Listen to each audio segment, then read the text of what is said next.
अस्सलाम वालेकुम दोस्तों, welcome to my YouTube channel. तो आज के इस लेक्चर में हम लोग डिस्कस करने वाले हैं इंसर्शन एट स्टार्ट, यानी कि इंसर्शन की सेकंड टाइप। इससे पहले हम लोग डिस्कस कर चुके हैं इंसर्शन एट एंड। अगर आपने इसकी ये वीडियो नहीं देखी तो डिस्क्रिप्शन बॉक्स में मैं इसका लिंक डाल चुकी हूँ, आप वहाँ से इसकी वीडियो ईजिली देख सकते हैं। तो बढ़ते हैं हम अपने लेक्चर की तरफ।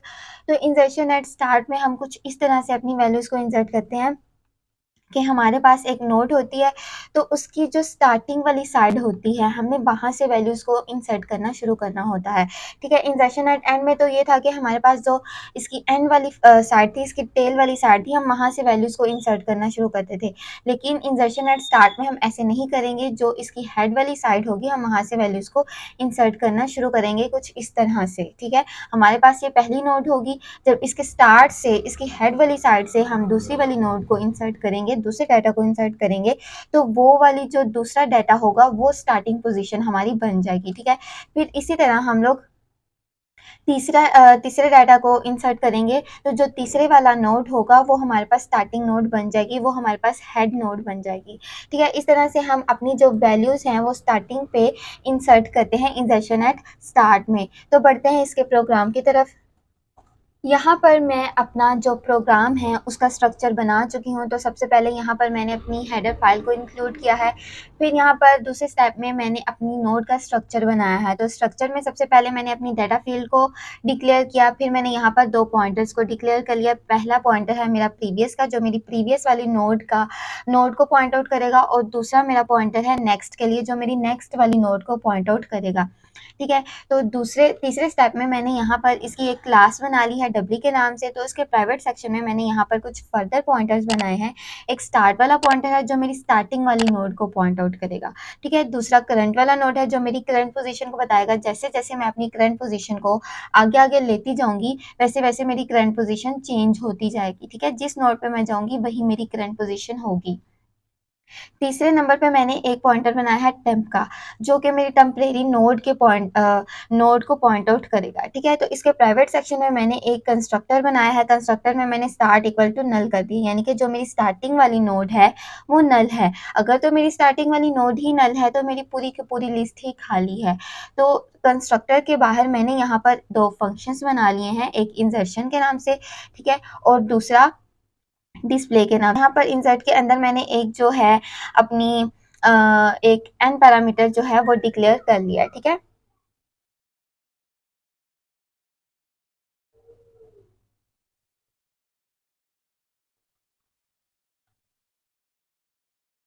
तो कंस्ट्रक्शन के फंक्शन के बाहर मैंने यहाँ पर दो फंक्शंस बना लिए हैं। सबसे पहला फंक्शन है मेरा इंसर्ट का, जिसके ज़रिए मैं इंसर्शन एट स्टार्ट करूँगी, और इस फंक्शन के अंदर मैंने एक पैरामीटर भी डिक्लेयर कर लिया है एन के नाम से। ठीक है, जो मेरी वैल्यूज़ होंगी, डाटा होगा जो मैं अपनी नोड में स्टोर करूँगी। दूसरा मेरा फंक्शन है डिस्प्ले के नाम से। मैंने अपनी वैल्यूज़ को डिस्प्ले भी तो करना है, इसलिए मैंने एक और मेथड बना लिया डिस्प्ले के नाम का।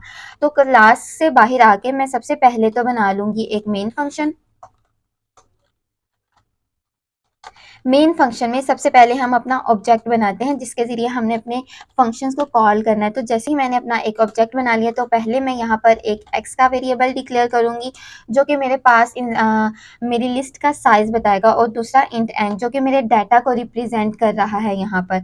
तो सबसे पहले जब हम वैल्यूज़ को इंसर्ट करते हैं तो हम फॉर लूप का इस्तेमाल करते हैं। तो यहाँ पर इंट आई इक्वल टू 1 होगा, यानी कि पहली नोड के लिए मैं अपनी आइटरेशन को चला रही हूँ।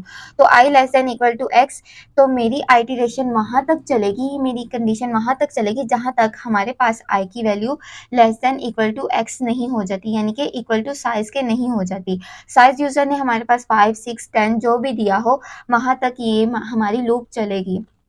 तो आई प्लस प्लस, यानी कि इंक्रीमेंट के लिए। तो उसके बाद सबसे पहले तो हम एक जो है स्टेटमेंट प्रिंट करा लेंगे, जिसके ज़रिए हम यूज़र से कहेंगे कि वैल्यूज़ को इंसर्ट करो। Enter the value for node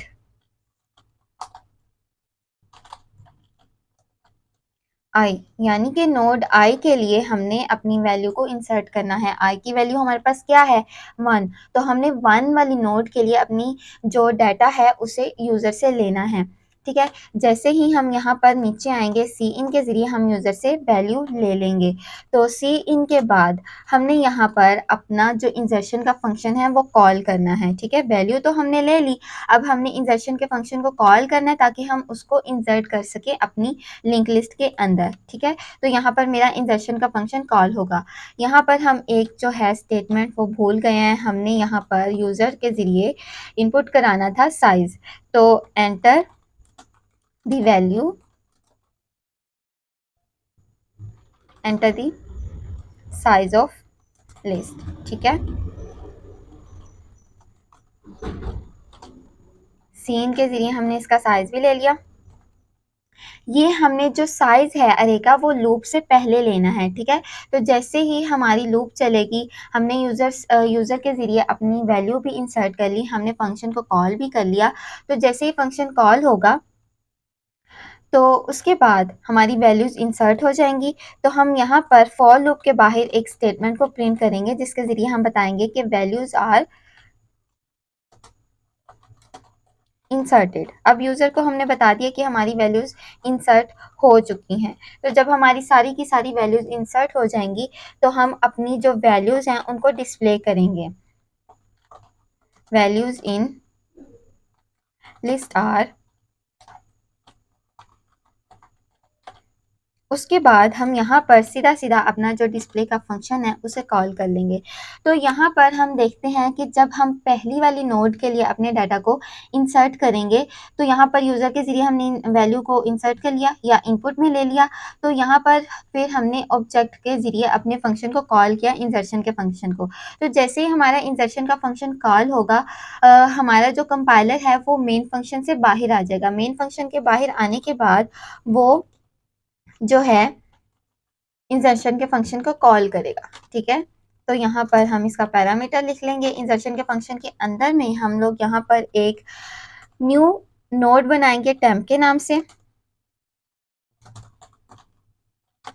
जैसे ही हमारी न्यू नोड बन जाएगी तो इसका जो डाटा फील्ड होगा न्यू नोड का, उसमें हमने इक्वल टू n कर देना है। यानी कि यहाँ पर जो हमने यूज़र के ज़रिए इनपुट की थी वैल्यू, वो उठा के हमने अपने टेम्परेरी नोड के डाटा फील्ड में रख दिया। फिर उसके बाद हमने जो टेम्परेरी नोड की नेक्स्ट फील्ड होगी, नेक्स्ट पॉइंटर की फील्ड, उसे हमने इक्वल टू नल कर देना। यानी कि जो इसकी टेम्परेरी नोड है वो थोड़े वक्त के लिए है। इसकी जो नेक्स्ट वाली फील्ड होगी, नेक्स्ट वाली नोड होगी, वो कोई भी नहीं है, वो नल है, खाली है, ठीक है। उसके बाद यहाँ पर हमने एक इफ कंडीशन यूज़ करनी है अपनी वैल्यूज़ को इंसर्ट करने के लिए। तो सबसे पहले उसमें हम चेक करेंगे कि आया हमारे पास जो स्टार्टिंग वाली नोड है वो खाली है। जी हाँ, बिल्कुल, हमने कंस्ट्रक्शन में जो स्टार्टिंग वाली नोड थी उसे इक्वल टू नल किया था। तो यहाँ पर हमारी कंडीशन ट्रू होगी। तो जैसे ही हमारी कंडीशन ट्रू होगी, हमने जो स्टार्टिंग वाली नोड है उसे इक्वल टू टेम्प कर देना। यानी कि टेम्परेरी नोड में जो भी डाटा पड़ा हुआ है, जो भी यूज़र ने डाटा रखवाया है, वो हमने अपनी स्टार्टिंग वाली नोड को दे देना है, ठीक है। फिर उसके बाद जो हमारे पास टेम्प ऑफ प्रीवियस होगा उसे हमने इक्वल टू नल कर देना है। यानी कि इसके प्रीवियस नोड भी खाली है टेम्परेरी नोड का, और जो इसका नेक्स्ट वाला नोड है वो भी खाली है, ठीक है। तो ये तो था हमारी पहली आइटरेशन के लिए। जैसे ही यूज़र ने पहली नोड में डाटा रखवाया, ये इफ़ कंडीशन तब चलेगी। लेकिन जब हमारे पास यहाँ पर इंक्रीमेंट होगा, i इक्वल टू 2 हो जाएगा, तब यूज़र क्या करेगा? तब यूज़र इसके मुतबादिल में एक एल्स कंडीशन को चलाएगा। एल्स कंडीशन हम तब यूज़ करेंगे जब हमारे पास स्टार्टिंग नोड में वैल्यू रखी जा चुकी होगी। अब हमारे पास दूसरी नोड होगी, ठीक है। दूसरी नोड के लिए हम एल्स कंडीशन को यूज़ करेंगे। तो जब हमारे पास दूसरी नोड आ जाएगी तो सबसे पहले तो हमने temp of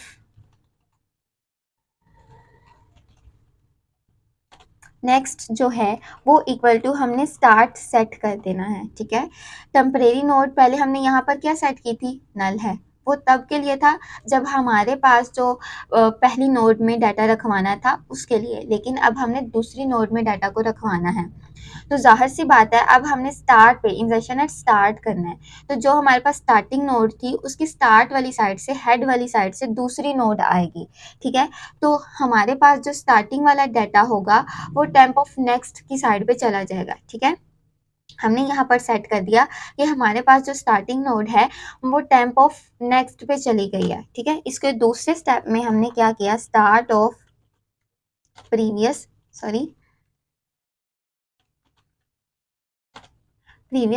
equal to temp.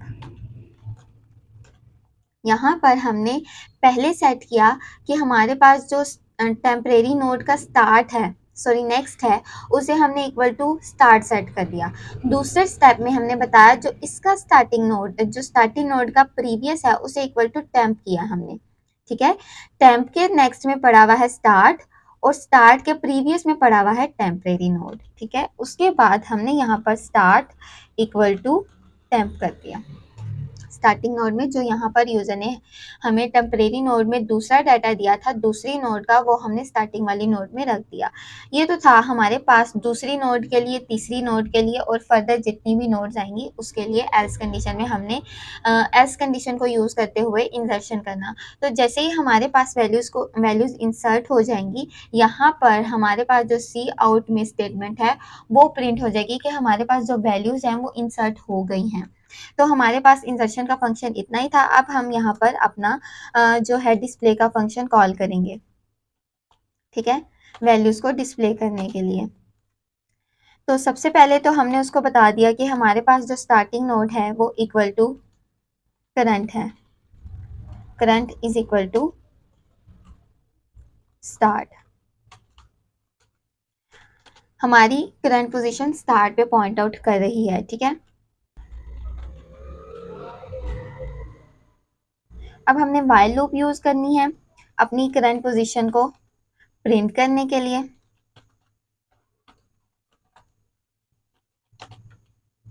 ये स्टेटमेंट हमें बताती है कि हमारे पास जो करंट पोजीशन है वो स्टार्ट वाली पोजीशन है, जो हमारी स्टार्टिंग पोजीशन है वही हमारी करंट पोजीशन होगी, ठीक है।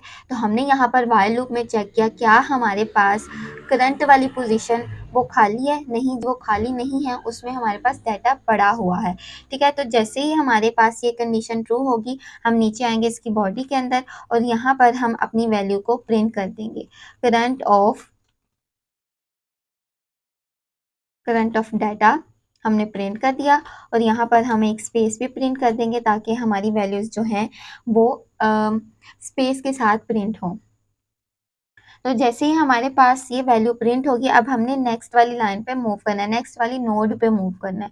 तो उसके लिए हम ये वाली स्टेटमेंट यूज करते हैं, current is equal to current of next, यानी कि करंट ऑफ नेक्स्ट की जो फील्ड है उसको यूज करते हुए आप आगे मूव कर जाएं और अगली वाली नोड हमारे पास करंट पोजीशन हो जाए, ठीक है। ये तो था हमारे पास डिस्प्ले का फंक्शन। अब हम इस प्रोग्राम को रन करके देखते हैं।